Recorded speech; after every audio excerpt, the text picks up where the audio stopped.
Olá, graça e paz, eu sou Luiz Oliveira e você está no canal Auxílio EBD. Estamos comentando a revista Lições Bíblicas Adultos da CPAD para o primeiro trimestre de 2022. O título desta série de lições é A Supremacia das Escrituras, a inspirada, inerrante e infalível Palavra de Deus. O escritor desta série de lições é o pastor Douglas Batista. E chegamos hoje à lição de número 8, que tem por título A Lei e os Evangelhos revelam Jesus. O textuário da lição está no livro de Deuteronômio, capítulo 6, versículo 4, e nos diz: Ouve, Israel, o Senhor nosso Deus é o único Senhor. Já a verdade prática nos ensina: a lei não salva, mas esboça o plano da redenção em Cristo confirmado nos Evangelhos. Para a leitura bíblica em classe, temos dois textos. O primeiro deles está no livro de Deuteronômio, capítulo 6, versículos do 4 ao 9, e o segundo texto está no Evangelho segundo São Lucas, capítulo 1, versículos do 1 ao 4. Acompanhe a leitura, por favor, Deuteronômio, capítulo 6. Ouve, Israel, o Senhor nosso Deus é o único Senhor. Amarás, pois, o Senhor teu Deus de todo o teu coração, e de toda a tua alma, e de todas as tuas forças. E estas palavras que hoje te ordeno estarão no teu coração. E as intimarás a teus filhos, e delas falarás assentado em tua casa, e andando pelo caminho, e deitando-te e levantando-te. Também as atarás por sinal na tua mão, e te serão por frontais entre os teus olhos. E as escreverás nos umbrais de tua casa e nas tuas portas. E agora, Evangelho segundo São Lucas, capítulo 1. Tendo, pois, muitos empreendido por em ordem a narração dos fatos que entre nós se cumpriram, segundo nos transmitiram os mesmos que os presenciaram desde o princípio e foram ministros da palavra, pareceu-me também a mim conveniente descrevê-los a ti, ó excelentíssimo Teófilo, por sua ordem, havendo-me já informado minuciosamente de tudo desde o princípio, para que conheças a certeza das coisas de que já estás informado. O plano de aula nos apresenta 3 objetivos da lição. O primeiro, apontar que a lei era transitória e esboçava o plano da redenção em Cristo. Já o segundo nos diz, afirmar que os evangelhos são boas novas do reino de Deus e da salvação em Cristo. Finalmente, como terceiro objetivo, ressaltar que a lei não salva, mas a obediência ao evangelho transforma vidas. Meus irmãos, como de costume, gostaria de lembrá-los que, para aqueles que assim desejarem, o arquivo com as notas de aula que eu utilizei para a gravação desta videoaula está disponível para download. O link para download está aqui, logo abaixo, na descrição deste vídeo. Vamos agora para o comentário. Introdução. A lei e os evangelhos pertencem, respectivamente, ao Antigo e ao Novo Testamento. São livros sagrados de origem divina que integram o cânon das Escrituras. A designação a lei refere-se aos 5 primeiros livros da Bíblia, chamados ou que fazem parte do chamado Pentateuco. Este tema já foi visto durante esse trimestre, mas será revisitado, vai ser tratado novamente na lição de hoje. Nestes 5 primeiros livros da Bíblia, cujo o conjunto é chamado de Pentateuco, neles nós encontramos o conjunto de leis, mandamentos e juízos que o povo de Israel deveria seguir para que Deus pudesse caminhar com eles. Já os evangelhos, 4 evangelhos, Mateus, Marcos, Lucas e João, fazem parte do Novo Testamento e nos apresentam os detalhes da vida e do ministério de nosso Senhor Jesus Cristo. Possuem igual autoridade como regra de fé e prática, porém com funções distintas. Aqui, meus irmãos, é importante nós considerarmos algumas questões. O comentarista afirma que a Bíblia, tanto o Antigo quanto o Novo Testamento, possuem igual autoridade como regra de fé e prática. Mas percebam o seguinte, nós como cristãos da nova aliança que vivemos servindo a Cristo Jesus, nós não podemos tomar o Antigo Testamento completo como regra de prática.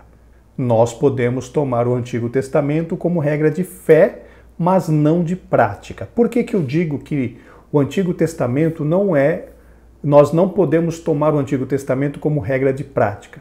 Porque muitas coisas que nós encontramos dentro da lei, na realidade, praticamente todos os cerimoniais, todos os ritos cerimoniais que nós encontramos no Antigo Testamento, eles são direcionados, eles são destinados apenas para o povo de Israel cumpri-los. Aqueles sacrifícios que nós vimos ali, primeiro no tabernáculo, depois no templo de Salomão, todos aqueles rituais que o povo de Israel seguia ali para sacrificar ao seu Deus, nós como igreja do Novo Testamento não podemos seguir aqueles rituais. Nós já falamos isso em lições anteriores, pessoas, igrejas, tentando trazer o shofar, né, aquela trombeta de chifre de carneiro, querem trazer uma figura da Arca da Aliança, querem trazer uma figura do candelabro para colocar na igreja e querem observar as festas que Israel era obrigado a observar. Meus irmãos, tudo isso, todas estas práticas não estão corretas para nós que somos cristãos da nova aliança. Então, por isso que eu digo, o Antigo Testamento, na realidade, a Bíblia é completa, a Bíblia completa é a nossa regra de fé e prática. Porém, nós como igreja não podemos imitar os israelitas ali, as festas, os cerimoniais, né? As reuniões, os rituais que o povo de Israel fazia antes da vinda de Cristo, porque aqueles rituais eram apenas para eles. Agora, a Bíblia como regra de fé, ela é completa. Desde Gênesis a Apocalipse, a Bíblia é a nossa regra de fé. Já em relação à prática, nós temos que fazer esta separação. Aquilo que era destinado a Israel, especificamente a Israel, nós como igreja não precisamos, na realidade não podemos nem cumprir.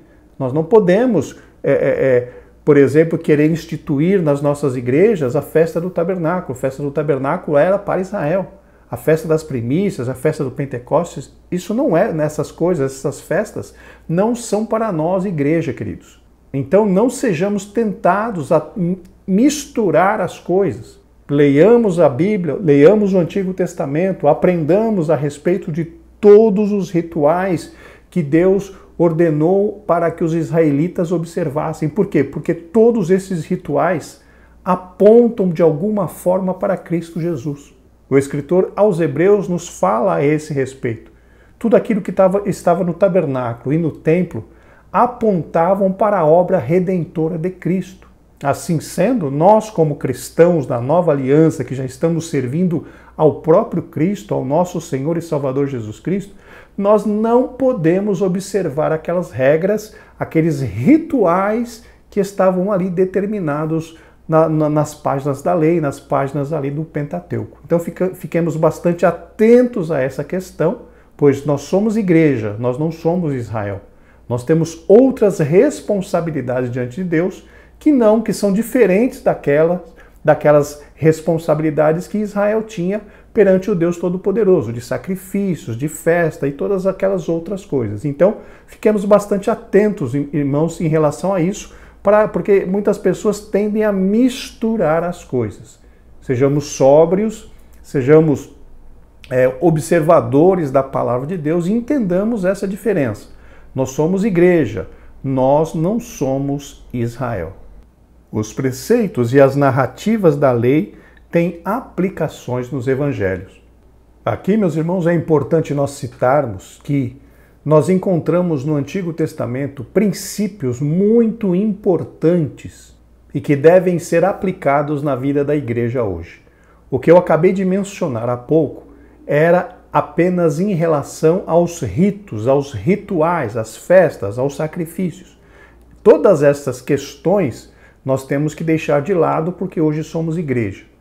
Porém, queridos irmãos, em toda a lei de Moisés, nós encontramos princípios muito importantes que são confirmados por Cristo nos evangelhos e também por todos os apóstolos que elaboraram a doutrina ou foram usados pelo Espírito Santo para nos entregar os fundamentos doutrinários para a Igreja de Deus hoje. Então, mesmo que nós não obedeçamos aos ritos, aos rituais, aos sacrifícios que são prescritos pela lei de Moisés, nós precisamos extrair destes sacrifícios os princípios, porque esses princípios são justamente aqueles que vão nos guiar no nosso relacionamento com Deus. Por exemplo, nós encontramos na lei de Moisés um princípio muito importante que é o temor de Deus, a reverência ao Deus Todo-Poderoso. E quando aprendemos a respeito dessa questão do temor de Deus e também da reverência, isso nos ajuda de uma forma maravilhosa no nosso relacionamento com Deus hoje. Percebam, nós não estamos praticando nada ritualisticamente falando de Israel, mas nós estamos extraindo conceitos importantes daqueles que eles se utilizavam para se relacionar com Deus, para também nos ajudar a nos relacionarmos com Deus nos dias de hoje. Inclusive, muitos desses conceitos, muitos desses princípios, conforme eu já mencionei, são confirmados pelo próprio Cristo e também pelos apóstolos que nos entregaram a base fundamental, a base doutrinária para a Igreja de Cristo. E é nessa questão que esta frase do comentarista, que os preceitos e as narrativas da lei têm aplicações nos evangelhos. A aplicação é a aplicação de conceitos. Os conceitos utilizados ou os conceitos que estavam por trás das ordenanças da lei podem e devem ser aplicados na nossa vida com Deus hoje. Na lição de hoje estudaremos a relação entre o Pentateuco e a mensagem de Cristo. Aqui, mais uma vez, teremos um resumo dos temas que serão tratados nesta lição. A palavra-chave para esta lição é revelar. Chegamos ao tópico 1 que nos diz o Pentateuco, a lei de Deus. Subtópico 1. Os 5 livros da lei. Pentateuco é uma palavra que deriva de 2 termos gregos, penta e teukos, que significa 5 volumes. Trata-se do conjunto formado pelos 5 primeiros livros do Antigo Testamento: Gênesis, Êxodo, Levítico, Números e Deuteronômio. Aqui então, meus irmãos, nós temos a definição teológica no que diz respeito aos 5 primeiros livros da Bíblia, que são chamados de Pentateuco. Ou melhor, o conjunto de livros é chamado de Pentateuco, 5 livros. No texto hebraico, e pelos judeus ainda hoje, esses volumes são denominados de Torá, com o sentido de instrução, ensino e direção. Meus irmãos, para os judeus que não reconheceram o nosso Senhor Jesus Cristo como sendo o Messias prometido por Deus, para eles o Novo Testamento que nós temos hoje não é válido. Eles não aceitam os 27 livros do Novo Testamento como sendo palavra de Deus. Desta forma, como eles não aceitam o Novo Testamento, a única escritura que eles têm em mãos, em seu poder, é justamente o Antigo Testamento. E dentro do Antigo Testamento, encontramos ali o Pentateuco, que é, conforme acabamos de mencionar, os 5 primeiros livros da Bíblia, também inclusive da Bíblia dos judeus, ou alguns chamam, de a Bíblia hebraica, e este conjunto de 5 livros é denominado de Pentateuco. E nessa versão da Bíblia, das Sagradas Escrituras, conhecida também como a Bíblia hebraica, é, para os judeus, a sua única regra de fé e prática. A totalidade do Pentateuco é identificada nas páginas da Bíblia Sagrada como a lei de Moisés, a lei de Deus e a lei do Senhor. Meus irmãos, essa primeira parte da Bíblia chamada Bíblia Hebraica, que é composto pelo Pentateuco, é tida como de grande importância pelos judeus, porque é na Torá, no livro da lei, é que os israelitas os judeus se baseiam para tocar a sua vida. Conforme nós mencionamos há pouco, eles se utilizam da Bíblia hebraica como a sua única regra de fé e prática, não aceitando então o Novo Testamento, os 27 livros que nós temos hoje na Bíblia protestante. Para os judeus, eles consideram só como válido o que nós chamamos hoje de o Antigo Testamento. Subtópico 2, a grandeza da lei. Estuda-se a lei sob 3 aspectos. A. Morais, que possuem validade permanente para todos os povos. B. Cerimoniais, que tratam da liturgia religiosa dos judeus. E C. Civis, que dizem respeito à responsabilidade do israelita como cidadão. Meus irmãos, desses 3 aspectos mencionados pelo comentarista, apenas o aspecto moral alcança a cada um de nós como Igreja de Cristo hoje. Conforme nós comentamos há pouco, os aspectos morais, eles tratam justamente dos princípios e conceitos utilizados por Deus através da lei para que o povo se relacionasse com o Todo-Poderoso. E esses aspectos morais, ou seja, esses conceitos e esses princípios, eles ainda continuam válidos para nós hoje.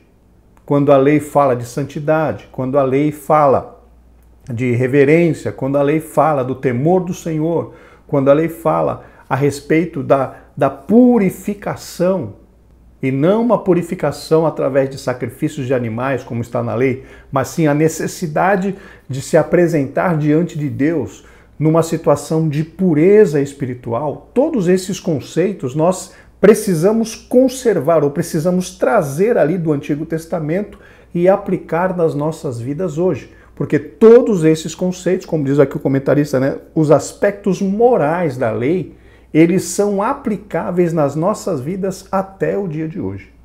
E tem ainda um fator muito importante que nós encontramos nas mensagens do Senhor Jesus Cristo, principalmente ali no Sermão do Monte, no Evangelho segundo Mateus, capítulo 5, 6 e 7.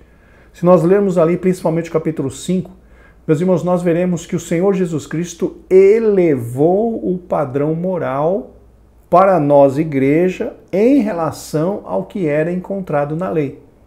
Pelo que podemos compreender da mensagem de Cristo Jesus, os preceitos que os israelitas seguiam ali no Antigo Testamento, no que diz respeito aos aspectos morais, para nós, igrejas, esses aspectos foram ainda aumentados. Nós subimos um degrau, pelo menos, nas exigências de Cristo para nós, a igreja da Nova Aliança. Apenas para citar um exemplo, a lei dizia que o adultério era o ato cometido. As pessoas eram julgadas, apedrejadas e mortas pelo ato cometido. Porém, o nosso Senhor Jesus Cristo afirmou ali no Sermão do Monte: se um homem olhar para uma mulher com o olhar de cobiça e no seu coração a desejar, ele já está cometendo adultério. Então, meus irmãos, essa é uma das passagens. É importante que os irmãos leiam ali Mateus capítulo 5, para que os irmãos possam perceber o aumento das exigências, o aumento da regra moral para a igreja seguir hoje. Lá na lei de Moisés, o adúltero precisaria ser pego no ato adulterando. Para nós, igrejas, os olhos de Deus estão olhando para o nosso coração. Se algum de nós olhar para uma mulher com o olho de cobiça, desejando-a, nós já estamos pecando dentro do nosso coração. E de igual modo, se uma mulher olhar para um homem com o olhar de cobiça, ela também está pecando no seu coração. Ou seja, não é a atitude mais, não é apenas a atitude que comprova que estamos pecando. A intenção do nosso coração também estará, ou essa intenção também nos fará pecar diante de Deus. Então vejam que Cristo pegou ou trouxe os conceitos morais da lei, porém ele elevou ainda um patamar. Nós não seremos julgados apenas pelas nossas obras, nós seremos julgados também pelas intenções do nosso coração. Nossa declaração de fé ensina que a lei de Moisés é o mais importante código de leis da antiguidade por sua santidade, por seu caráter espiritual e por sua autoridade divina, A lei é santa e o mandamento, santo, justo e bom, a lei é espiritual. Queridos irmãos, como a lei de Moisés, conforme já mencionamos, aponta diretamente para Cristo e para o seu sacrifício, ela serviu perfeitamente naquela época para ensinar o povo os conceitos que eles deveriam seguir e obedecer para poderem se relacionar com o Deus Todo-Poderoso. Conforme citei há pouco, nós encontramos na lei de Moisés muitos conceitos importantíssimos que nos explicam quais são as exigências para que alguém se relacione com o Deus Santo, com o Deus Todo-Poderoso. E foi justamente para isso que serviu a lei ali para os israelitas, para instruí-los a respeito de que forma eles poderiam se relacionar com o Pai, com o Deus Todo-Poderoso. Contudo, enfatiza o documento doutrinário que a grandeza da lei vai além de tudo isso, pois nela Deus esboça o plano da redenção humana em Cristo, porque o fim da lei é Cristo para a justiça de todo aquele que crê. Meus irmãos, aqui nesta palavra o comentarista confirma algo que nós estamos citando durante todo esse trimestre. O que encontramos no Antigo Testamento, desde Gênesis até Malaquias, tudo que está ali aponta para a obra redentora de Cristo Jesus. Cristo é apresentado em todos os livros da Bíblia. Em alguns deles, de forma expressa, clara, explícita, porém, em outros deles, de uma forma, vamos dizer assim, mais oculta. Porém, Cristo está representado, Cristo está sendo demonstrado, está sendo ensinado em todos os livros da Bíblia Sagrada, principalmente do Antigo Testamento, que apontam para a obra redentora de nosso Senhor e Salvador Jesus Cristo. Então, a Bíblia, o Antigo Testamento, explica o Novo e o Novo Testamento completa o Antigo. Subtópico 3, a lei e a fé cristã. A Escritura afirma que a função da lei era transitória. O que significa essa questão de transitória, meus irmãos? Era temporária, era como se tivesse uma data de validade. Conforme acabamos de dizer, a lei e tudo aquilo que nós encontramos no Antigo Testamento apontam para a obra redentora de Cristo. Conforme o comentarista mencionou, aponta para o plano da salvação. Quando Cristo veio e apresentou Ele mesmo o plano da salvação, tudo aquilo que nós havíamos encontrado na lei, vamos dizer assim, perderam a sua validade no que diz respeito às leis cerimoniais e às leis civis. As leis morais, os aspectos morais da lei ainda continuam valendo, conforme eu mencionei. Cristo ainda subiu um patamar nas exigências da nossa conduta moral. Porém, a questão civil e a questão religiosa, a questão do relacionamento com Deus através dos sacrifícios, isso tudo foi deixado de lado. Por quê? Porque Cristo estava, quando ele veio em carne, apresentando o plano da salvação. Por isso que o comentarista menciona aqui que a função da lei era transitória, era temporária.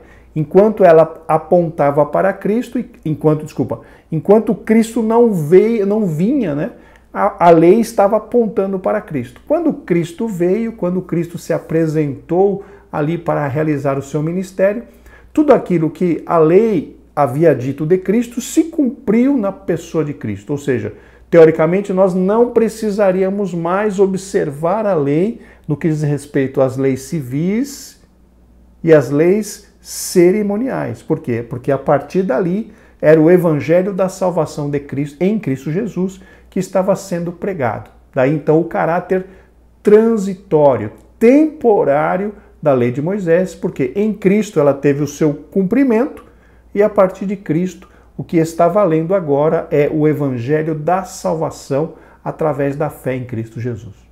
Ela, a lei, foi dada para revelar o pecado e demonstrar a necessidade da graça. E ela serviu, e assim serviu de aio, de condutor, para nos conduzir à redenção em Cristo. Nota então, meus irmãos, por essa afirmação do comentarista, que a lei teve por objetivo trazer o conhecimento do pecado para cada um de nós. Como assim trazer o conhecimento do pecado?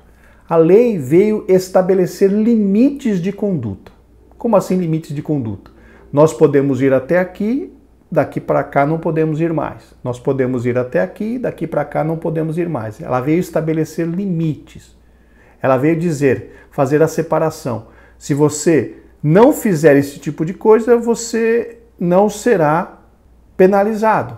Se você fizer aquela coisa, você será abençoado. Então ela veio delimitar, nos dar limites para termos uma vida que agrada a Deus e nos mostrando quais eram ou quais são os procedimentos, quais são as escolhas, quais são as atitudes que nos tornam, inimigos de Deus, que nos tornam culpados de ter cometido um pecado diante de Deus. Então é através da lei que nós recebemos o conhecimento do que é estar em pecado ou não. Vamos ler o que Paulo disse ali em Romanos, carta de Paulo aos Romanos, capítulo 3, versículo 20, na Nova Versão Internacional. Portanto, ninguém será declarado justo diante dele baseando-se na obediência à lei, pois mediante a lei que nos tornamos plenamente conscientes do pecado. Então vejam, a lei veio justamente para nos revelar, nos ensinar o quanto nós somos pecadores e por sermos pecadores, somos completamente dependentes da graça e da misericórdia do Deus Todo-Poderoso. Vocês se lembram o que João Batista veio fazer aqui na terra durante o seu ministério?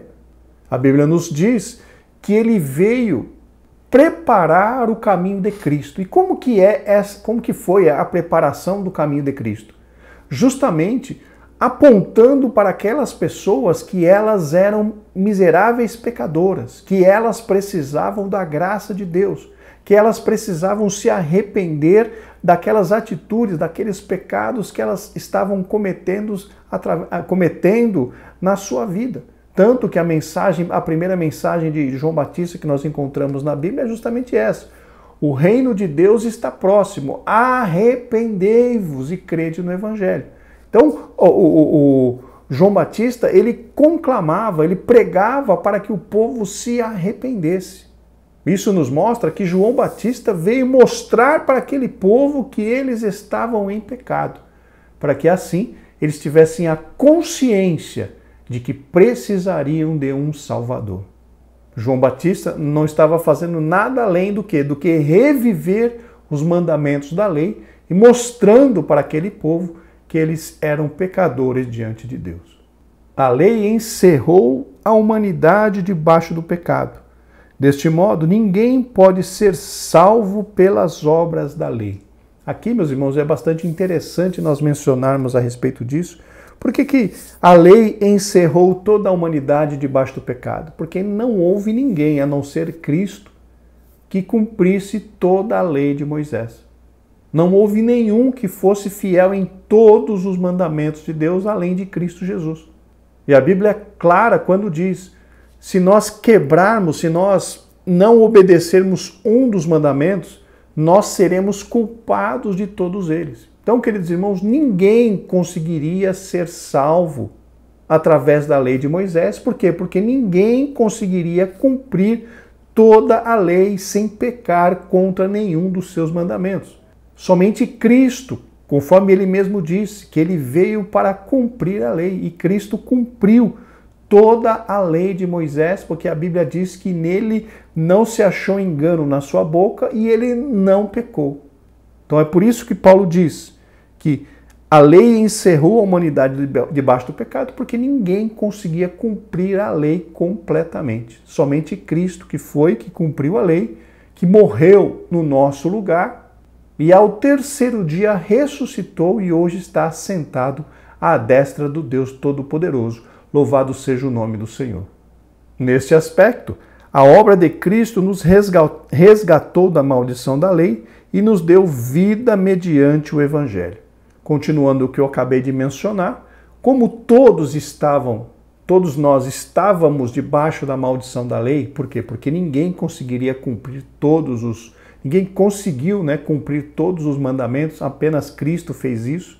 Com a morte e ressurreição do nosso Salvador, ele nos comprou, segundo está ali em Apocalipse, e hoje fazemos parte da família de Deus. E essa compra que o Senhor Jesus Cristo fez no reino espiritual, a moeda com que ele pagou foi o seu próprio sangue.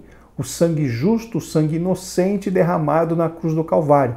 Aquele sangue foi suficiente para pagar as dívidas de toda a humanidade e comprar para Deus um povo, entre os quais nós que estamos aqui hoje nesta aula estamos inclusos. Então vejam, meus irmãos, que foi o sacrifício de Cristo Jesus na cruz do Calvário quem nos deu a oportunidade de nós sairmos debaixo da maldição da lei, porque nós, como seres humanos, não conseguiríamos cumprir todos os requisitos da lei, mas Cristo cumpriu por nós e nos tirou dessa questão e hoje não vivemos mais debaixo da lei. Hoje, meus irmãos, somos regidos pela graça de Deus. Somos salvos através da fé pela graça de Deus. Não estamos mais debaixo da maldição da lei, porque Cristo cumpriu a lei, toda ela, pagou o nosso resgate com o seu sangue e nos comprou para si como um povo seu, zeloso de boas obras. Hoje, então, queridos irmãos, não somos mais escravos do pecado, não vivemos mais debaixo da maldição da lei, mas vivemos debaixo da graça de Deus, servindo a Cristo pela fé e desenvolvendo uma comunhão íntima com o Espírito Santo. Cristo, o único sem pecado, cumpriu a lei e inaugurou a dispensação da graça. Conforme mencionamos, ele não pecou, ele cumpriu toda a lei, e essa questão da dispensação da graça mencionada pelo comentarista é justamente uma nova era para nós, a era que nós estamos vivendo como igreja. Não estamos mais debaixo do jugo da lei, debaixo da maldição da lei, mas estamos hoje vivendo sob a graça de Deus. A graça de Deus está sobre nós. Somos salvos pela graça através da fé. Não somos mais malditos por causa da lei, somos agora parte da família de Deus. Agora, livres da lei, vivemos debaixo da graça divina, como acabamos de mencionar. E todo aquele que permanece em Cristo não vive pecando. Aqui, meus irmãos, nessa última frase, é a característica daquela pessoa que realmente aceitou a Cristo e em sua vida aconteceu o que Paulo diz ali em 2 aos Coríntios 5,17. Se alguém está em Cristo, nova criatura é. As coisas velhas já passaram e eis que tudo se fez novo. As coisas velhas que Paulo cita é a vida de pecado. A vida nova que nós recebemos de Deus é justamente uma vida que agora, a partir daquele momento, é direcionada para que nós tenhamos um procedimento, uma ação, um pensamento e uma intenção de coração que venham glorificar a Deus. Paulo nos ensina claramente que tudo que nós vamos fazer precisa ter como objetivo glorificar ao nome do Senhor. Paulo disse certa feita: quer comais, quer bebais, quer façais qualquer outra coisa, fazei tudo para a glória de Deus. Então, queridos, vivemos para trazer, para levar, para tributar glórias ao nome do Senhor, com a nossa boca, mas principalmente com as nossas ações e com a nossa vida. Devemos fazer tudo para a glória de Deus. Chegamos ao tópico 2, os evangelhos, a mensagem de Cristo. Subtópico 1, o conceito de evangelho. O termo evangelho tem origem no grego euangelion, com o significado de boas novas. Refere-se à mensagem do reino de Deus e da salvação por meio de Cristo. Seus autores são chamados evangelistas, que significa portadores das boas novas. Meus irmãos, segundo John MacArthur, a palavra grega, o termo grego euangelion, como nós lemos, se referia a uma boa notícia a respeito de algum acontecimento importante. E que acontecimento importante foi esse? justamente o sacrifício do Senhor Jesus Cristo na cruz do Calvário, que foi a prova irrefutável do amor de Deus por toda a humanidade. O texto áureo da Bíblia, João 3,16, nos diz: porque Deus amou o mundo de tal maneira que deu o seu Filho unigênito, para que todo aquele que nele crê não pereça, mas tenha a vida eterna. Queridos, Deus enviou Cristo para morrer por nós, sendo nós ainda pecadores. Esta é a boa nova do Evangelho. Nós não precisamos ser condenados. Nós não precisamos ir junto com o inimigo das nossas almas para o fogo eterno. Deus nos proveu uma oportunidade. Deus nos proveu uma porta de escape, uma porta de salvação, que é Cristo Jesus, nosso Senhor. Esta, então, meus irmãos, é a boa nova, a boa notícia, o acontecimento importante, porque Cristo morreu na cruz do Calvário, pagando a dívida de toda a humanidade. Nós não precisamos mais ir para o lago de fogo. Se nós servirmos a Cristo, nós teremos a nossa redenção garantida para louvor e glória do nome do Senhor. Então essas, meus irmãos, são as boas novas. Deus nos deu uma nova oportunidade de nos relacionarmos com Ele. Deus nos deu uma outra oportunidade de nós não sermos condenados, de nós não sermos lançados no lago de fogo. Ele nos deu uma oportunidade de nos reconciliarmos com Ele e nos tornarmos participantes da família de Deus. Os três primeiros, Mateus, Marcos e Lucas, são chamados sinóticos, porque são semelhantes entre si. Os sinóticos registram especialmente o ministério de Jesus na Galileia. O quarto evangelho, João, tem peculiaridades próprias, ou seja, tem algumas características que são diferentes dos outros, e enfatiza o ministério de Cristo na Judéia. Ressalta-se que, embora retratada de modo distinto, a mensagem do evangelho é única. Na realidade, meus irmãos, os evangelhos chamados sinóticos, que é Mateus, Marcos e Lucas, eles tratam bastante, com muita proximidade de todos, mas eles são, como é que eu poderia dizer? Eles apresentam praticamente os mesmos fatos nos três evangelhos, porém com uma visão um pouquinho diferente, com uma visão de referência um pouquinho diferente. Você vai, por exemplo, encontrar nos três evangelhos praticamente as mesmas histórias, porém com algumas pequenas diferenças, porque é justamente pequenas diferenças, porque são de referências diferentes e principalmente com destinatários. A pessoa para quem os evangelistas estavam escrevendo eram pessoas, eram nações, eram povos diferentes. Então nós temos, apesar de eles contarem a mesma história, porém tem algumas pequenas diferenças de evangelista para evangelista, justamente por conta da diferença de visão e também por conta dos destinatários daquele evangelho, ou seja, para quem ele estava sendo escrito. E aqui, meus irmãos, é importante nós citarmos 2 detalhes de cada evangelho para que os irmãos compreendam algumas diferenças. O Evangelho segundo São Mateus, ele foi escrito para aqueles judeus que se converteram ao cristianismo. O tema do Evangelho segundo São Mateus é Jesus é o Messias prometido. Isso significa, meus irmãos, que Mateus se esforçou para mostrar, para provar que Jesus Cristo é o Messias prometido, aquele que os israelitas, os judeus, estavam esperando.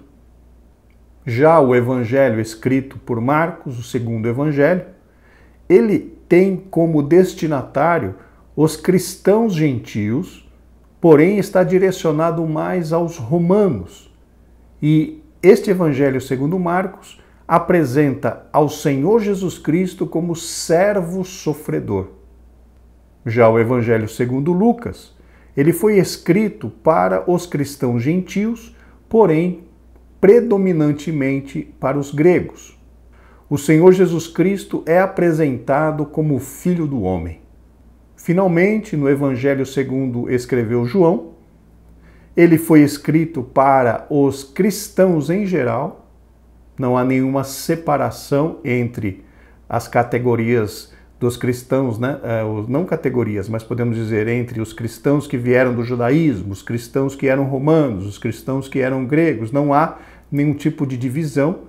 O Evangelho segundo São João, ele abrange todos que aceitaram a Cristo e ele apresenta o Senhor Jesus Cristo como o Filho de Deus. Então, meus irmãos, de acordo com o que acabamos de mencionar a respeito dos destinatários de cada um dos 4 evangelhos e também a respeito de como o Senhor Jesus Cristo foi apresentado em cada um deles, nós vemos que a mesma história é apresentada com objetivos, com destinatários diferentes e também com uma visão um pouco diferente entre um e outro. E tudo isso, meus irmãos, nessas diferenças, justamente reside a sabedoria de Deus. Deus usou um evangelista para escrever para um tipo de povo específico, atingindo os objetivos que Deus havia planejado para aquele evangelho. Percebam então, meus irmãos, a grande sabedoria deste Deus ao qual nós servimos. Subtópico 2, a mensagem do reino de Deus. Em Mateus, o Senhor Jesus, após o batismo nas águas e sua vitória na tentação do deserto, passou a pregar a chegada do reino dos céus. Nos outros sinóticos, a pregação do reino também aparece como tema central da mensagem de Cristo. Meus irmãos, conforme o comentarista pontuou, o ministério terreno desenvolvido pelo nosso Senhor Jesus Cristo, ele teve como 2 principais pilares: a pregação do Evangelho e o ensino da palavra de Deus. As curas, libertações e operações de maravilhas realizadas por Cristo tinham como objetivo tão somente confirmar a sua pregação e o seu ensino. Estes sinais miraculosos eram como se fossem as credenciais de Cristo para que as pessoas pudessem entender e considerá-lo e aceitá-lo na realidade como o Filho do Deus Altíssimo. E Cristo pegava esse reino de Deus. Os judeus, eles esperavam, queridos irmãos, um redentor, alguém que viesse resgatá-los e libertá-los do domínio dos romanos. O que estava no coração dos israelitas era a libertação de Israel para que ela voltasse a ser uma nação soberana, uma nação livre, uma nação que não tivesse ninguém dominando o seu reino. Porém, o reino que Deus, através de Cristo, veio implantar na terra, não era um reino exterior, mas era o reino de Deus, o poder de Deus no coração de cada pessoa. O reino de Deus implantado através de Cristo era um reino espiritual. Era um reino que somente se conseguia adentrar nele através da fé em Cristo Jesus, da fé no sacrifício daquele que se ofereceu por nós, por cada um de nós. Esta, então, é a definição do reino de Deus que Cristo veio implantar.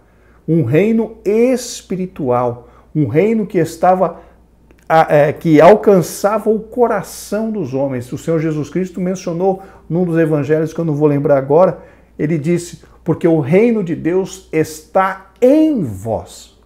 Um reino estabelecido na nossa vida. Nós fazemos parte hoje, como igreja, do reino espiritual de Deus na terra. Tanto que a Bíblia diz que nós somos embaixadores de Cristo aqui. Estamos proclamando o reino de Cristo enquanto estamos aqui nesta terra. O reino espiritual do Senhor já está estabelecido e nós, como igreja, fazemos parte dele. E João enfatiza que o reino divino não é deste mundo, como eu acabei de mencionar, é um reino espiritual. É o reino que é para estar dentro de cada coração, dentro do coração de cada pessoa que serve a Cristo. Este é o reino que Deus está desenvolvendo hoje, através da nossa vida, através da vida de cada um daqueles que servem a Ele em espírito e em verdade. Os evangelhos indicam que as profecias messiânicas se cumpriram em Cristo. Neles, Jesus é apresentado como o filho de Davi e o Filho de Deus. Na realidade, meus irmãos, conforme eu mencionei já durante esse trimestre, praticamente em algumas lições eu fiz algumas menções a respeito disso, os evangelhos, eles nos apresentam a vida e o ministério de Cristo Jesus. Apesar de que todo o Antigo Testamento aponta para o sacrifício de Cristo, é nos evangelhos que nós encontramos essa história, a história da salvação esmiuçada, contada de uma forma facilitada para cada um de nós. Então, os evangelhos, eles têm esse objetivo, nos apresentar a vida e a obra de nosso Senhor e Salvador Jesus Cristo, que ele veio para cumprir todas as profecias e todas as palavras que podem ser encontradas no Antigo Testamento, que referenciavam, que apontavam para a obra redentora que ele realizaria ali na cruz do Calvário. Então, em resumo, os evangelhos são a prova do cumprimento das profecias a respeito da obra vicária de Cristo Jesus. Sua vinda inaugura o começo do reino e requer a conversão dos pecadores. O reino aponta para a soberania de Deus sobre todas as coisas, no presente e no futuro. Lembrando então, meus irmãos, conforme o comentarista mencionou aqui, a vinda de Cristo inaugura o começo do reino de Deus, porque Cristo passou, na realidade, quem começou a pregar sobre o reino foi João Batista, que veio preparar o caminho de Cristo. João Batista veio pregar sobre o arrependimento, dizendo que o reino de Deus estava próximo, e logo após ele veio Cristo mencionando que o reino de Deus estava sendo estabelecido, o reinado, o governo, o senhorio de Deus sobre o coração das pessoas estava sendo ali desenvolvido no meio daquele povo, já durante o ministério de Cristo. Quando Cristo morreu e ressuscitou, a igreja surgiu, a igreja foi inaugurada ali no dia de Pentecostes, justamente para confirmar a instauração do reino de Deus nesta terra, ou seja, o reino espiritual que Deus exerce nessa terra é justamente através de nós, a sua igreja. Nós somos os representantes do reino de Deus, do reinado de Deus, do senhorio de Deus, da santidade de Deus, da pureza de Deus nessa terra. Nós, como igreja, somos os responsáveis por mostrar Deus para todos aqueles que nos rodeiam, através da pregação do Evangelho e principalmente através do nosso testemunho de vida. O nosso testemunho, meus irmãos, fala muito mais alto do que as nossas palavras. Então tenhamos bastante cuidado com o nosso testemunho, porque se nós falarmos uma coisa e procedermos de uma forma diferente, estaremos sendo hipócritas. E a hipocrisia afasta as pessoas que estão à nossa volta do reino de Deus. Subtópico 3, a mensagem da salvação. Nos evangelhos, Jesus é identificado por 3 títulos principais: Salvador, Cristo e Senhor. Mateus registra que ele veio para salvar o povo dos pecados. Marcos afirma que é preciso crer em Cristo para ser salvo. Lucas assevera que ele veio salvar o que estava perdido. João esclarece que ele é o Salvador do mundo. Então vejam, meus irmãos, Cristo o comentarista menciona 3 palavras, 3 títulos: Salvador, Cristo e Senhor. Mas nós podemos considerar principalmente 2 desses títulos, Senhor e Salvador. E é importante nós termos em mente uma coisa: Cristo só pode ser Salvador de quem ele for Senhor. Não dá para nós querermos que Cristo nos salve e não entregarmos nas mãos dele a direção das nossas vidas. Cristo precisa ser, aleluia, Cristo precisa ser Senhor da nossa vida, para que ele possa ser salvador da nossa alma. Não podemos dissociar, não podemos separar essas 2 funções de Cristo. Cristo, para ser salvador, precisa ser Senhor. E quando ele é Senhor, ele também é salvador. Ele veio para governar a nossa vida, ele veio para nos libertar do jugo do pecado e para governar as nossas vidas. Então ele é Salvador e Senhor. E esses conceitos nós precisamos ter muito claros nas nossas mentes. Cristo precisa dirigir as nossas vidas. Nós precisamos entregar a direção das nossas vidas nas mãos de Cristo. Porque se Ele não é Senhor das nossas vidas, Ele também não é Salvador. Ou Ele é as duas coisas, ou Ele não é nenhuma dessas coisas nas nossas vidas. Ele mesmo diz: por que me chamais Senhor, Senhor, se não fazeis o que eu digo? Ou seja, não adianta nós chamarmos a Cristo de Salvador se nós não obedecermos ao que Ele manda, ao que Ele ordena, aos mandamentos que Ele deixou para nós. Então, para que Ele seja Salvador, Ele também precisa ser Senhor. Por isso, a mensagem da salvação é um ato do amor e da graça divina pelos méritos de Cristo. Também já mencionamos isso, meus irmãos. A salvação é a prova do grande e imensurável ou incomensurável amor que Deus tem pela humanidade, a ponto de Ele entregar o seu único Filho para morrer no lugar de miseráveis pecadores iguais nós somos. Que nós nunca tenhamos dúvidas a esse respeito, queridos irmãos. Somos salvos pela graça de Deus através da fé. E essa graça oferecida, o favor imerecido de Deus, justamente demonstra o seu grande e, na realidade, o seu infinito amor pelas suas criaturas, por todos nós, a humanidade. Somente tivemos essa oportunidade por conta do grande amor de Deus por cada um de nós. Os elementos dessa salvação incluem fé no sacrifício de Cristo, conforme mencionamos, arrependimento dos pecados, também já mencionado, e novo nascimento. Nesse sentido, Cristo declarou que aquele que crê em mim tem a vida eterna. Percebam então, meus irmãos, 3 passos. Primeiro, arrependimento. Na verdade, o comentarista colocou numa dimensão diferente. Primeiro, ele diz aqui, né? Fé no sacrifício de Cristo, arrependimento dos pecados e novo nascimento. Na realidade, a ordem seria: em primeiro lugar, nós precisamos estar conscientes dos nossos pecados. Então, a primeira coisa é o arrependimento. Nós sermos confrontados com os nossos pecados para que possamos nos arrepender. Segundo passo, é nos apresentado a solução para este problema. Não precisamos ser condenados. Cristo já morreu por nós e nós, se nós aceitarmos a Cristo como nosso Salvador, nós seremos livres da morte. Então, o primeiro passo é o arrependimento, o segundo passo, a aceitação, ou como disse o comentarista aqui, né? Ter a fé no sacrifício de Cristo. E, finalmente, o terceiro passo é justamente o novo nascimento.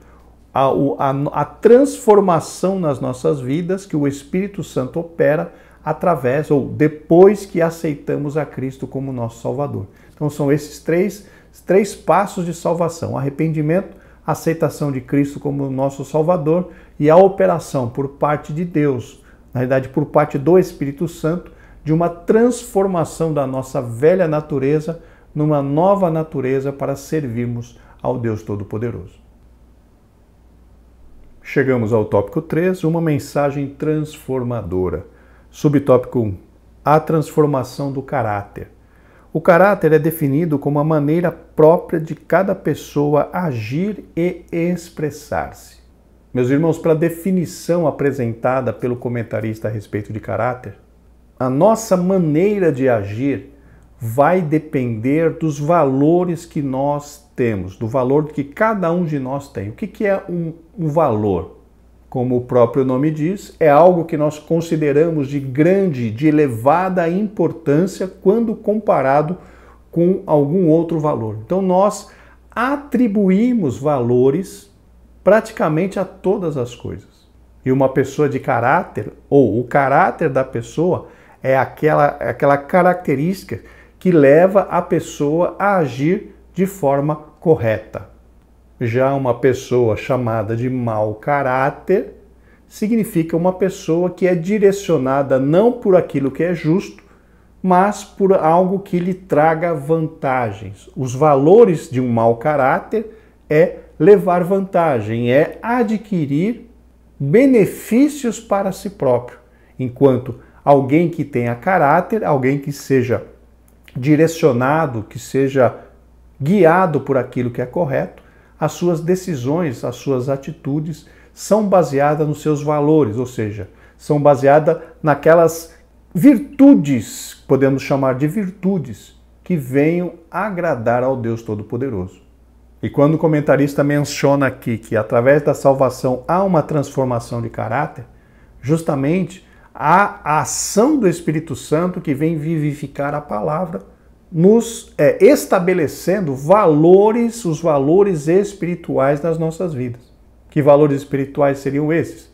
Por exemplo, a justiça, a verdade, a retidão, enfim, todas essas virtudes que estão ligadas ao Evangelho, estão ligadas à vida cristã, são as virtudes que o Espírito Santo trabalha para implantar nas nossas vidas, justamente para transformar o nosso caráter.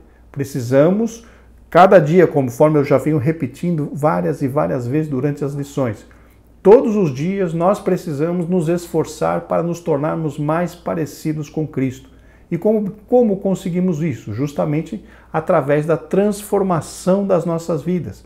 Paulo diz lá em Romanos 12:2 que nós não devemos tomar a forma do mundo, mas que nós precisamos vamos dizer assim, nos transformar a nossa vida através do quê? Da renovação do nosso entendimento. O que é a renovação do nosso entendimento? Justamente essa questão de transformação de caráter. Implantação, ou seja, o Espírito Santo vai colocar no nosso coração os valores do reino de Deus. E é justamente isso que provoca em nós uma transformação, uma mudança de entendimento. Porque com o valor de Deus implantado nas nossas vidas, nós vamos passar a perseguir aquele valor. Por exemplo, a justiça, nós vamos passar a perseguir a justiça, a ter uma vida justa. A verdade, nós vamos procurar ser verdadeiros, ter uma vida na verdade, justiça, santidade. Então são todos os valores espirituais que transformam o nosso caráter, que transformam o nosso homem interior. Na lei, o Decálogo, ou os 10 Mandamentos, apresenta as orientações básicas para o modo de viver dos israelitas. Justamente os 10 Mandamentos, eles tratam tanto do relacionamento dos israelitas com os seus semelhantes, um relacionamento horizontal, como também trata do relacionamento vertical, o relacionamento do homem com Deus. Mas notem, meus irmãos, que o Decálogo, os 10 Mandamentos, são muito resumidos. Eles são importantes, mas são resumidos. Não matarás, não adulterarás, não roubarás, não cobiçarás a casa do teu próximo, nem a mulher do teu próximo, enfim. São mandamentos bem resumidos. No complemento desses mandamentos, que seriam os juízos, os testemunhos que a Bíblia fala, aí que nós veremos a complementação e a explicação desses mandamentos através justamente da exemplificação. Nas outras partes da lei de Moisés, nós vemos exemplos de aplicação desses 10 mandamentos, o que vem esclarecer bastante para as nossas vidas, não apenas para nós, mas principalmente para os israelitas e judeus daquela época. Esses princípios também são aplicados nos evangelhos, exceto a guarda do sábado, justamente o que eu comentei lá atrás. O Senhor Jesus Cristo trouxe todos os conceitos dos 10 mandamentos e o aplicou para a vida da igreja, elevando um patamar. Tirando o sábado, que nós, vamos dizer assim, realmente não precisamos nos preocupar com o sábado, todos os outros conceitos morais nós precisamos observar. Por exemplo, lá na lei fala não matarás. O cristão hoje pode matar? Claro que não. O homicida, a Bíblia fala que não entrará no reino dos céus. O homicida, assim, aquele que matou e não se arrependeu verdadeiramente. Então, nós vemos, inclusive, conforme eu mencionei no Sermão do Monte, o Senhor Jesus Cristo elevando um patamar, ele fala ali em Mateus 5 até de nós falarmos mal das pessoas. Seremos julgados por isso.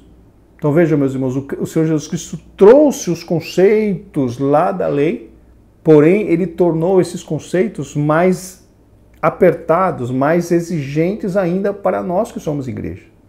Já tratamos disso nessa lição, não seremos julgados simplesmente pelas nossas atitudes, seremos julgados também pelas nossas intenções. Contudo, a mera observância de códigos não pode salvar ninguém.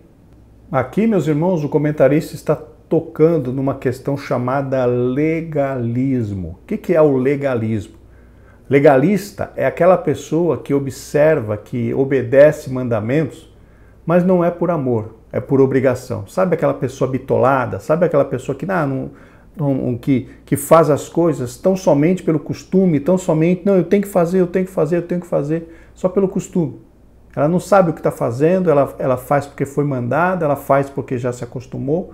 Isso, meus irmãos, é legalismo, como diz aqui o comentarista. A mera observância de códigos não salva ninguém. Nós somos salvos pela graça através da fé. E todas as nossas atitudes, tanto para com Deus quanto para com os homens, precisam estar baseadas no amor. Quem faz as coisas por costume está entrando no legalismo. Alguém que faça algo sem amor, essa pessoa está trabalhando, está operando, está realizando em vão. Porque Paulo diz ali em 1 Coríntios 13 que o amor precisa ser a base de tudo. Ainda que eu falasse a língua dos homens e dos anjos e não tivesse amor, seria como o sino que tine, ou seja, não tem valor algum. E nós, queridos, precisamos tomar cuidado com esse negócio do legalismo, fazer as coisas por obrigação, fazer as coisas porque está acostumado, não. Todas as nossas ações diante de Deus precisam estar apoiadas no nosso amor a Deus, no nosso amor ao próximo. Porque simplesmente cumprir regras não nos trará salvação. Nós precisamos cumprir sim, mas não por obrigação, por amor. Pois tudo que é feito baseado, todas as ações que são motivadas, que são baseadas no amor, essas ações têm recompensa da parte de Deus. Então temos que tomar cuidado com o costume. Não façamos nada para Deus por costume, façamos por amor. Somente a graça divina é capaz de transformar o caráter humano. Por meio da ação do Espírito Santo e da obediência ao Evangelho, o homem pode compartilhar a natureza do caráter de Deus. Aqui, meus irmãos, mais uma coisa que eu tenho repetido muitas e muitas vezes durante as lições. O que o comentarista menciona aqui? Somente a graça divina é capaz de transformar o caráter humano conforme nós mencionamos. Por meio da ação do Espírito Santo e da obediência ao Evangelho. Percebam novamente a dobradinha. Palavra de Deus e ação do Espírito Santo. Da nossa parte, encher o coração com a palavra e obedecer a palavra. A parte do Espírito Santo, pegar essa palavra, vivificá-la nas nossas vidas e através dessa vivificação transformar o nosso caráter. Então, meus irmãos, essa questão do crescimento, essa questão da santificação é uma via de mão dupla. Nós, com a responsabilidade de enchermos a nossa vida, o nosso coração, a nossa mente da palavra de Deus, obedecendo-a e amando-a, e por outro lado, a ação do Espírito Santo em vivificar esta palavra e através dessa ação miraculosa transformar o nosso caráter, transformar a nossa vida.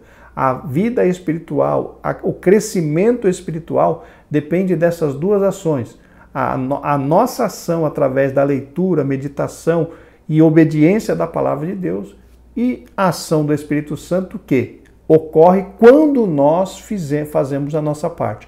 Quando nós estamos fazendo a nossa parte, a parte de Deus, o Espírito Santo fará certamente, sem sombra de dúvida. Normalmente o problema que nós temos é que nós mesmos não queremos ler a palavra, nós mesmos não queremos encher a nossa vida da palavra de Deus, não queremos obedecer esta palavra. E se nós não entrarmos por esse caminho da leitura, meditação e da obediência, meus irmãos, nós nunca seremos transformados. O Espírito Santo, ele nunca forçará a porta do nosso coração. Ele entrará onde nós permitimos que ele entre. Ele operará a transformação onde nós permitirmos que ele transforme. Então percebam a necessidade que nós temos de nos conscientizar a respeito da grande urgência de nós nos aprofundarmos na palavra, no conhecimento, na meditação e na obediência, para que possamos ser transformados pelo Consolador amado.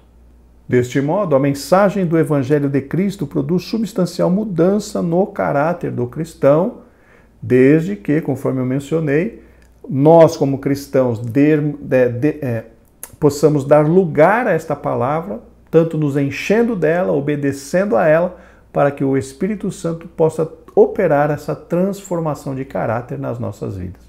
Subtópico 2, a restauração da família. Na lei, a dissolução do casamento era permitida por qualquer motivo. Essa concessão banalizava a união conjugal e provocava rupturas na família.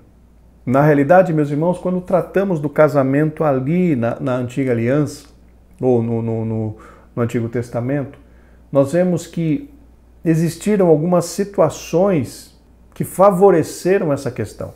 A primeira delas foi justamente o que aconteceu ali no Éden. Se vocês se lembrarem, Deus formou Adão do pó da terra e depois a Bíblia diz que que Adão percebeu quando ele começou a nomear, dar nome para os animais, que não existia nenhuma outra criatura que pudesse estar junto com ele, de acordo com o que Adão via nos animais, os casais de animais. Os machos e fêmeas dos animais, ele foi dando nome, ele foi verificando que todas as espécies tinham macho e fêmea, porém Adão não tinha uma fêmea, Adão não tinha ao seu lado alguém que viesse completá-lo. Então a Bíblia diz em Gênesis que Deus colocou um profundo sono em Adão, ele dormiu, Deus tirou uma costela de Adão e dessa costela Deus formou uma mulher e trouxe para Adão. Percebam, meus irmãos, que até este momento, quando Deus provê a mulher para Adão, a adjutora, a ajudadora idônea, a mulher foi colocada ao lado do homem, nem maior nem menor, mas ao lado do homem para ajudá-lo. Eles começaram a se completar. Só que o que aconteceu com o pecado? Com o pecado, Deus tirou, por conta da maldição lançada pelo Todo-Poderoso, Deus tirou a Eva da sua situação de igualdade com o homem e colocou Eva como sendo serva do homem. E o que aconteceu desde então, meus irmãos? A Bíblia nos dá a entender, algumas pessoas defendem essa posição e eu acho bastante, como é que eu posso dizer, crível, faz bastante sentido essa questão, é que, pelo que nós vemos na lei de Moisés, nos dá a entender que a mulher tinha status na sociedade como propriedade do homem. Mulher não era esposa do homem, mulher era propriedade do homem. E nós vemos isso justamente nos 10 mandamentos. Vamos ler o texto de Êxodo, capítulo 20, versículo 17, na Almeida, Revista e Corrigida. Não cobiçarás a casa do teu próximo. Não cobiçarás a mulher do teu próximo. Nem o seu servo, nem a sua serva, nem o seu boi, nem o seu jumento, nem coisa alguma do seu próximo. Vocês notaram aqui que a mulher foi colocada no mesmo nível das posses materiais? Porque na lei começa a dizer, não cobiçarás a casa do teu próximo. Casa é um bem. Aí o outro, não cobiçarás a mulher do teu próximo. Peraí, casa era um bem, será que é a mulher? Aguarde. Não cobiçarás o servo era propriedade. A serva era propriedade. O boi era propriedade. O jumento era propriedade. Então, nós percebemos que a mulher foi colocada no meio de uma lista de propriedades dos homens.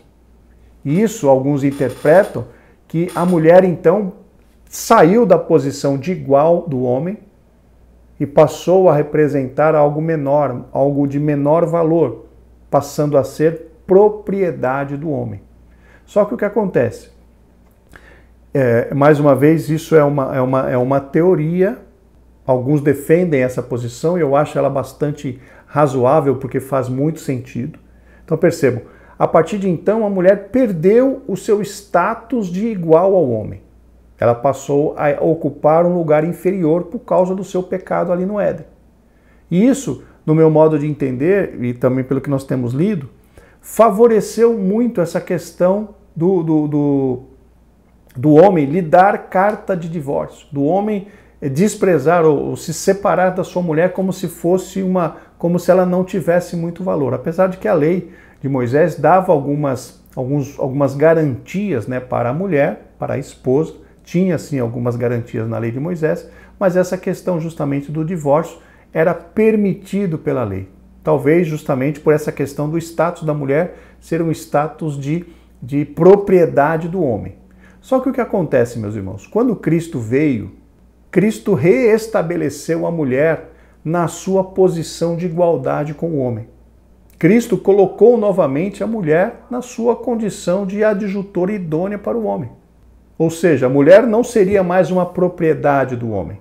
A mulher não seria mais um objeto do homem. A mulher seria voltaria a ocupar o seu lugar de destaque ao lado do homem como uma adjutora idônea. E a partir daí, meus irmãos, os direitos que haviam caído lá da mulher, lá no Éden, foram-lhe restabelecidos por Cristo Jesus. Notem lá em Mateus 19, quando Cristo trata justamente dessa questão do pecado, o que Deus uniu, não separe o homem. Ali Cristo está justamente falando da aliança do casamento, da aliança firmada entre os dois, a aliança de honrar, a aliança de respeitar, enfim, ali estava o Senhor Jesus Cristo restabelecendo o casamento no formato original. A mulher havia recebido de volta, espiritualmente falando, a sua posição, que ela tinha caído lá no Éden. Cristo até essa questão da mulher, Cristo veio resgatar, e a partir daí a mulher voltou a ocupar o seu lugar de destaque ao lado do homem. Então, queridos, essa é uma teoria que alguns defendem e para mim, conforme eu mencionei a vocês, faz muito sentido essa questão. E hoje todas as mulheres recuperaram o seu lugar de destaque, o seu lugar de honra. Inclusive o próprio apóstolo Paulo diz que diante de Deus não tem macho, não tem fêmea, não tem judeu, não tem grego. Todos somos um em Cristo Jesus. Isso nos mostra mais uma vez, ou mais claramente, que Deus restaurou a mulher, que Cristo, né, restaurou a mulher à sua posição perdida ali no Éden, e hoje mulher e homem são iguais diante do seu Criador, não há diferença. A mulher completa o homem completa a mulher, e quando se unem em casamento, eles passam a representar a instituição mais sagrada instituída por Deus aqui na Terra, a família. Notem que a família foi instituída antes da igreja. Antes da igreja, Deus instituiu a família. E a igreja é constituída de famílias. Então vejam, meus irmãos, a importância da família no plano de Deus. Nos evangelhos, Cristo ensina que o propósito divino para o casamento é a união indissolúvel entre um homem e uma mulher. Esse ensino é enfatizado com as seguintes palavras: o que Deus ajuntou, não separe o homem. Aqui, meus irmãos, muitas pessoas, né, até questionam, né, mas como garante que foi Deus que uniu? Na realidade, queridos irmãos, o que acontece é o seguinte: casamento é um acordo, é uma aliança. Os cônjuges fazem uma aliança diante do juiz de paz, diante do pastor, diante das testemunhas e principalmente diante de Deus. Então, quando a Bíblia diz que Deus uniu, não separe o homem, quando se faz os votos do casamento, quando se faz aquela aliança do casamento, aqueles votos, aquela aliança de exclusividade, tudo aquilo que é feito no casamento, Deus é quem está assinando embaixo. A pessoa promete que vai respeitar, que vai amar, então faz aqueles votos, faz aquela aliança de compromisso com o seu cônjuge. Quando isso acontece aqui na terra, Deus assina do céu juntando as pessoas. O que Deus uniu, porque as pessoas firmaram um compromisso de aliança, as pessoas firmaram um compromisso de exclusividade entre si, fizeram votos. E Deus assina no céu, assina embaixo quando são feitos votos. Então aí é que entra a questão do que Deus uniu, não separe o homem. A pessoa votou, a pessoa fez uma aliança, ela precisa cumprir esta aliança porque Deus vai cobrar dela se ela romper esta aliança e não se arrepender. Então aí é que entra a questão do que Deus uniu, não separe o homem. As exceções são justificadas em casos de morte, infidelidade, deserção do lar pelo descrente. E mesmo nas situações de traição e abandono, a mensagem cristã apresenta o perdão e a reconciliação como atitudes preferíveis. A questão é justamente essa. A Bíblia nos dá a oportunidade de nós... vamos falar de uma outra forma. A Bíblia dá a oportunidade para uma pessoa que foi traída de ela romper o casamento, finalizar a aliança para se casar com outro, se o adultério for confirmado. Isso é uma prerrogativa bíblica. A Bíblia dá essa oportunidade a todas as pessoas que foram traídas pelo seu cônjuge. Porém, conforme o comentarista mencionou, meus irmãos, apesar de que Cristo deu essa oportunidade para aqueles que são traídos, a expectativa bíblica é que primeiro, antes de buscar a separação, seja oferecido o perdão, seja oferecido todas as possibilidades de perdão e reconciliação antes de se partir para um divórcio propriamente dito. Essa é a expectativa bíblica. Se depois de todas as oportunidades de perdão e arrependimento, a pessoa que cometeu a atitude, cometeu o deslize, cometeu o adultério, ela não abraçar a oportunidade, aí sim a pessoa se sentiria mais tranquila, não vou dizer mais tranquila, mas a pessoa lutou por reconstruir, mas a outra pessoa não quis. Aí não tem muito o que fazer. Mas o perdão e a oportunidade de reconciliação é uma expectativa bíblica que seja oferecido para todos aqueles que pecaram, todos aqueles que traíram, né, a aliança feita no casamento. A expectativa bíblica é que seja oferecido perdão, seja oferecida a possibilidade de reconciliação. Uma vez que isso não seja possível, aí lutou-se pelo casamento, mas a outra pessoa não quis abraçar essa oportunidade, então a partir de então parte-se para o divórcio e cada um segue a sua vida.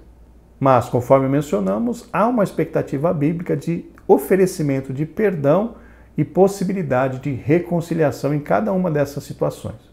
Subtópico 3, a regeneração da sociedade. A nossa declaração de fé afirma que a estrutura dos 10 mandamentos, que fazem parte da lei, diz respeito a Deus e à sociedade, e envolve pensamento, palavras e obras.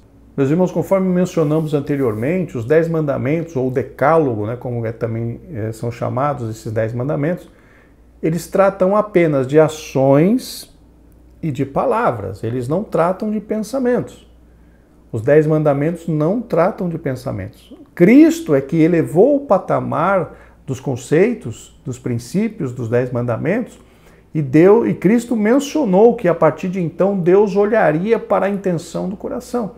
Mas os 10 mandamentos originalmente, eles não julgavam os pensamentos. O juízo é em cima de palavras e os juízos é em cima de ações. Por quê? Porque palavras, se alguém ouvisse a pessoa blasfemando, se alguém ouvisse a pessoa falando alguma coisa que fosse digna de morte, digna de apedrejamento, bastava apresentar 2 testemunhas que aquela pessoa era apedrejada. Em relação às ações, a mesma coisa. Bastava achar 2 testemunhas que tenha visto aquela pessoa descumprir, quebrar os mandamentos de Deus, aquela pessoa era apedrejada, era morta. Agora, em relação a pensamentos, ninguém era julgado por pensamentos. Tanto que o Senhor Jesus Cristo repreende duramente os escribas e fariseus, porque o Senhor Jesus Cristo diz que eles tinham os olhos cheios de adultério. Ou seja, eles podiam até não adulterar, no sentido de sair com uma mulher casada, ou mesmo sendo casado, sair com uma mulher solteira, eles podiam até não agir desta forma. Porém, o Senhor Jesus Cristo disse claramente que eles tinham os olhos cheios de adultério. Ou seja, eles não praticavam, mas o seu coração estava cheio de iniquidade, cheio de desejos sexuais, impuros e tudo mais. Então, foi a partir de Cristo que esses pecados passaram, abre aspas, a serem julgados. Perante a lei isso não acontecia. Por quê? Porque alguém só poderia ser condenado se tivesse 2 testemunhas que apontassem os seus erros, tanto de palavras quanto de ações, mas nunca de pensamento. Que fique claro, então, meus irmãos, esse pequeno detalhe nessa questão da lei. O Senhor Jesus ensinou que todo o sistema mosaico, a lei e os profetas, está resumido em duas ações: amar o Senhor, amar ao Senhor e amar o próximo. Realmente, o Senhor Jesus Cristo falou isso muito claramente. Inclusive, ele diz que toda a lei é baseada conforme... o comentarista mencionou aqui que toda a lei está resumida nessas duas ações: amar a Deus, relação vertical, e amar ao próximo, relacionamento horizontal entre nós semelhantes. Tudo da lei e dos profetas está baseada nesses dois conceitos: amar a Deus sobre todas as coisas e também amar o nosso próximo como a nós mesmos. E agora no Novo Testamento, na Nova Aliança, essas duas ordenanças, esses dois conceitos, eles não caíram por terra. Continuamos da mesma forma, amando a Deus sobre todas as coisas e também ao próximo como a nós mesmos. Os evangelhos asseguram que o amor de Deus para com a humanidade é a base da salvação, conforme mencionamos, João 3,16.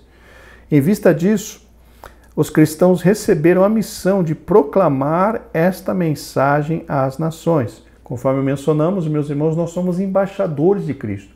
Precisamos proclamar para as pessoas que não conhecem a Cristo que Deus está dando a elas uma oportunidade de se reconciliarem com Deus.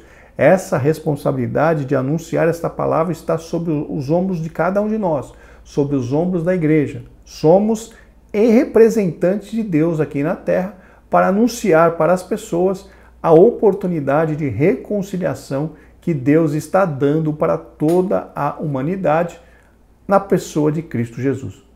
Assim sendo, a igreja, fiel e guiada pelo Espírito ao pregar e viver o Evangelho, torna-se sal da terra e luz do mundo. Perceba o que o comentarista mencionou aqui.